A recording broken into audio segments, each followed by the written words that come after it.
then the food web is a few different food chains. So we can follow, say, here's a food chain that we just had up top there. Grasshopper, mouse, and then mouse might go up here to hawk, or from mouse to fox. We can follow another food chain, which might be from grass to rabbit, and then we see this long line from rabbit going up to fox, and rabbit going up to owl. So in your project, what I said before was, and you could make lines on yours, but like I said, most of the time we make the large poster in class, and to create this food web, you would put your cards, your organism cards on there, your different animals or different organisms, and then we would put yarn to show, glue the yarn on there to show a line from one organism to the next in that food chain. So up here is a food chain. Here is a food web, which is many different food chains all together. Okay. Now, you can see that if one thing was taken away from that food chain, or I'm sorry, from that food web, it's definitely going to affect something. What happens if suddenly, for some reason, there's less rain and there's not as much grass that's growing? So then it cuts down on the number of grasshoppers and rabbits, and it would cut down on then those other organisms that consume them.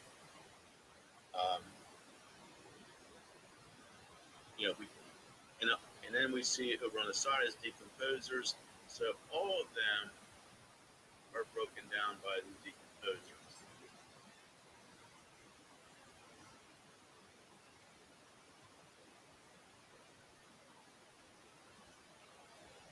All right. So now I'm just going to quickly read. Food chain and food web diagrams show the flow of energy and matter through an ecosystem. They offer a way to visualize feeding relationships, example, what eats what, in a particular environment. Most food chains and food webs begin with the sun's energy, which organisms called primary producers harvest using photosynthesis. Primary producers such as grass and algae are the food source for organisms called consumers. Consumers that feed on primary producers are called primary consumers, while those that eat other consumers are higher consumers.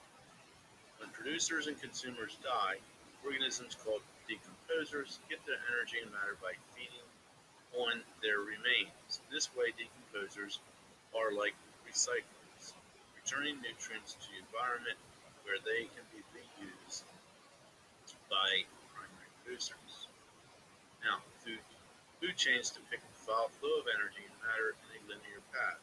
For instance, a simple food chain in a deciduous forest ecosystem will start with the sun, which provides the energy for the grass to grow.